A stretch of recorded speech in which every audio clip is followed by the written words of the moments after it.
Hello dear listeners, welcome back to my channel. My name is Selena, I'm a clinical psychologist. Let's get right into it. Got me a Lamborghini. That's nice. I haven't gotten it yet, though. Yeah, I know. When is that coming, that Lamborghini? We talked about this last He time. had the Lamborghini for a day or two, and he had access to the house, and he knows better than to be talking about the things that he does with Big Brother Puff on national television.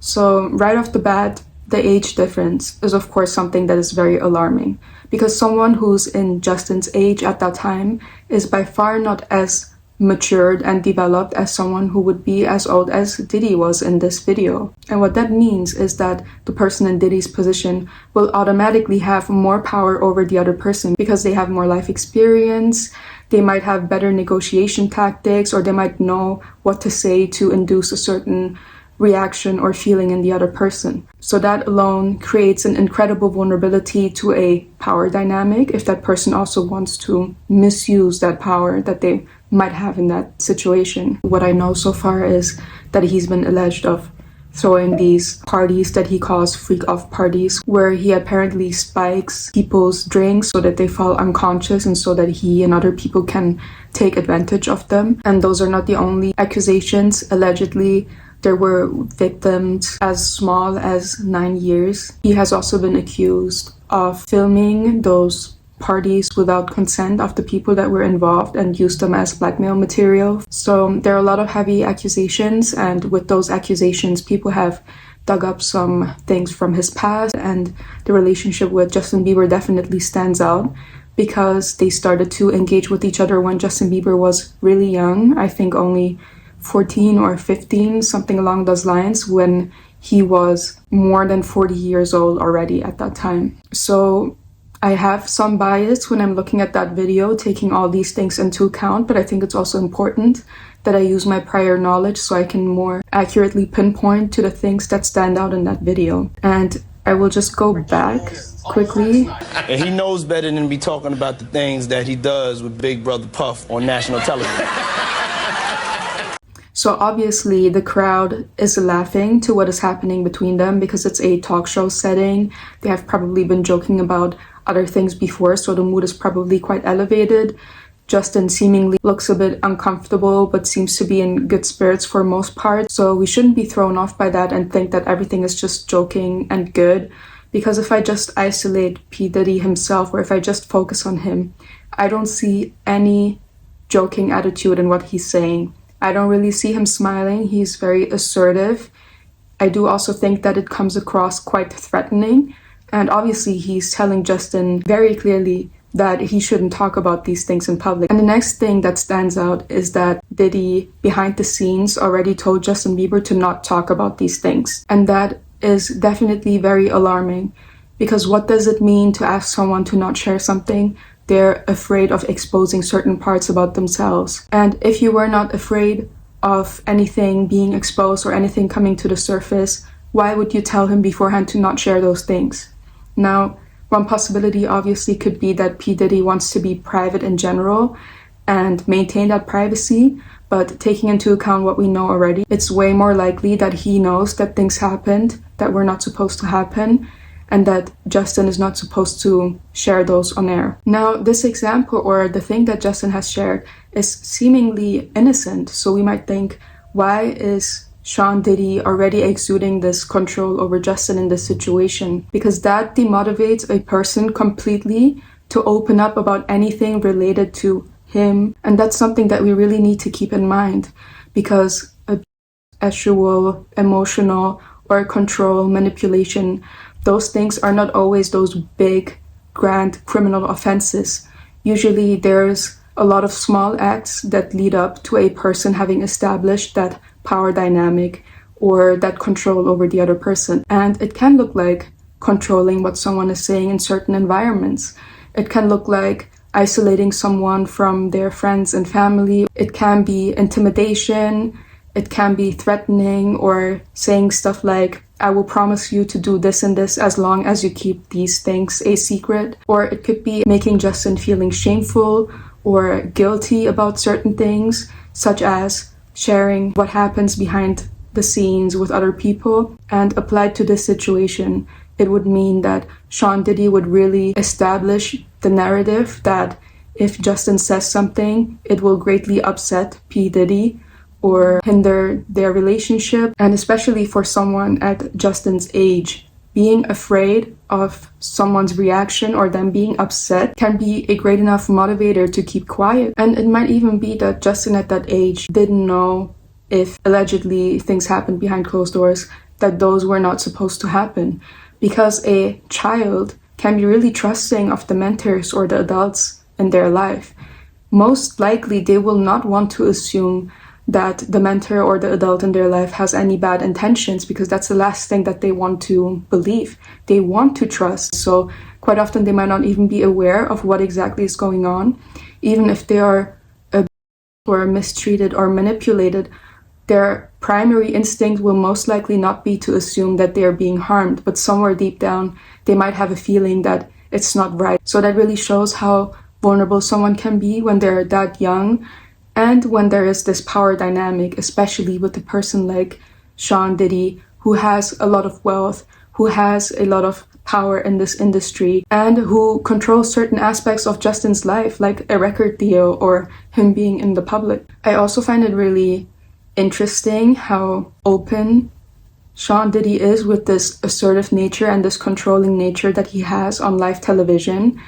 I have not seen many clips of him, but I can imagine that that is just the way that he is known. The guy who doesn't shy away from just speaking his mind, who's very upfront, very honest, in quotation marks.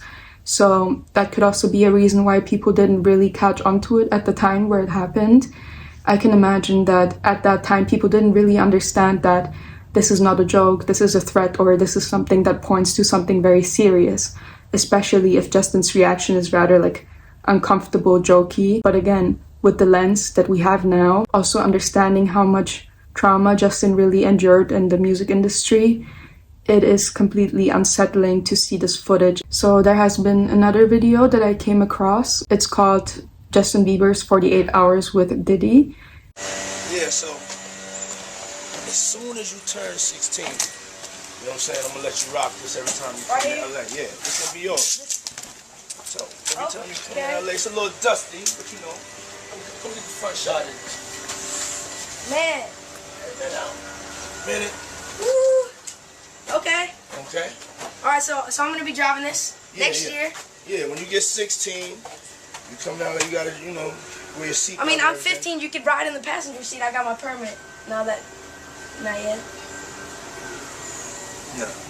Okay, I needed to pause the video here already. So it is a seeming nice situation that is happening between them, right? Justin is being gifted this car, or he's being promised the car, but that really points out an important thing which is happening in controlling relationships, or when manipulation and abuse are taking place. And I'm saying this alleging, not to say that that is exactly what's going on, and making big promises like, if you turn 16 you will get this and this thing.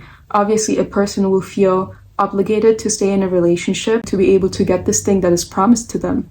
And that again shows how much power someone can have when they have wealth, or when they're being admired by people, when they have certain status in the industry. Because then situations like this can happen, where they can promise things to people. I will give you a record deal. I will gift you this Lamborghini. You just need to wait until you're turning 16. Like, that puts an immense pressure on someone, and it can be used to convince someone of staying in that relationship.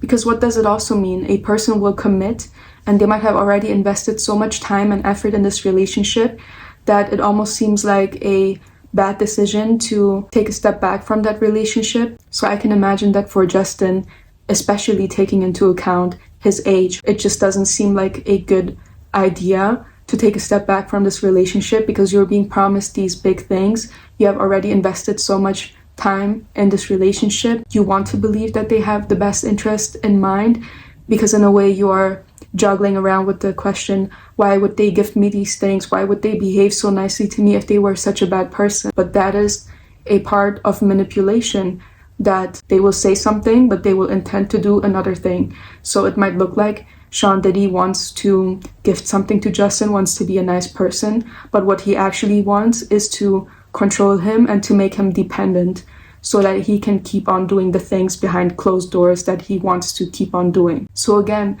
his motivation would be very different than the actions and what he says he does. 16. You're not ready. Let's slow down. Let's slow down, Jess. Okay. Let's slow down, okay? One step at a time. But yeah, the keys is yours when when you get 16. You're good to go. I'm good to go. Yeah. All right. And then when you get 18, you get the house. You get the mansion. Okay. I get the mansion? Yeah, again, Sean Diddy is telling him to slow down and wait until he's 16, and then when he turns 18, he will get this house. I mean, if that is not making someone dependent and manipulating them into staying in that relationship, then I don't really know. I don't like his gesturing as well with Justin, putting his arm on his shoulder like, slow down, little boy. Like, you're supposed to be a mentor. You are supposed to show him the right way, not make him feel small for being an enthusiastic child. Again, like, I might be reading too much into what is happening with them, but it's just very difficult not to see these things after you know what that person allegedly has done.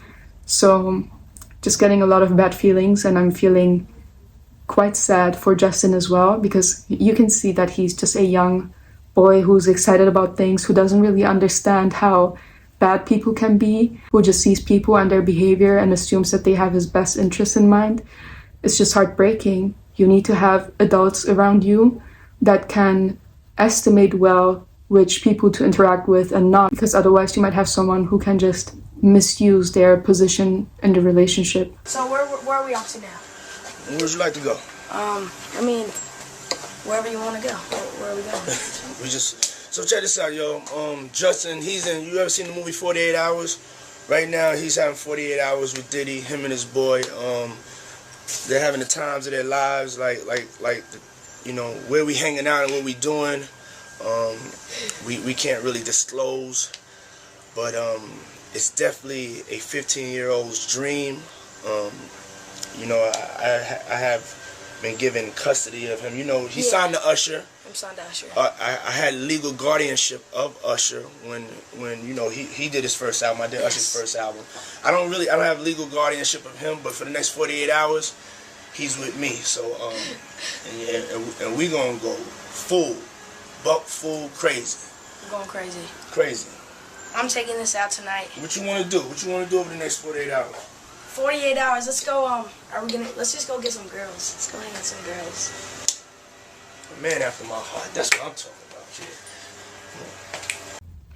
kid. Again, yikes.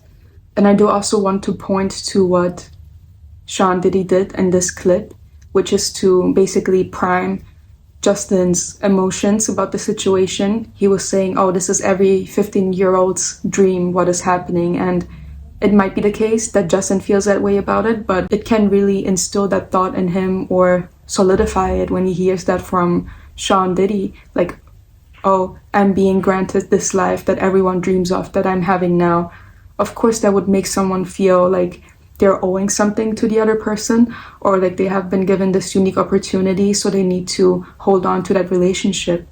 And those are all very subtle ways to manipulate and make someone dependent that might not seem that obvious on face value, but when it all adds up, then obviously you understand that that does make someone very dependent. I can also really imagine that Sean Diddy wanted to use those 48 hours to give Justin the best time of his life, just so Justin would have this thought implemented that Diddy is this great person and that he would do everything for him. And once he has established that narrative of himself, that he's someone who wants to help out Justin or who wants to be a good person, then obviously it would make it easier for him to take advantage of Justin or to do whatever he wants to do with him behind the scenes. So yeah, it's not always as fun and glamorous as it seems when we see a clip like this. Now, while I was going through material to discuss, I also came across this interview from, I think, 4 years ago, but there was this short excerpt where he's talking about his experiences in the music industry, and he's also relating it to Billie Eilish, so I wanted to have a little look into that as well. Did you feel protective of her? Yeah, I definitely feel protective of her. It was hard for me being that young and being in the industry and not knowing where to turn and everyone, telling me they love me. And you know, just turn their back on you in a second. So yeah, it's hard because I want her to know that, you know, she can count on me. But at the end of the day, I'm never going to force myself to be in a relationship with her. It has to be natural, right? So I just kind of, you know, let her do her thing. And if she ever needs me, I'm going to be here for her. But yeah, just protecting those moments because people take for granted encounters and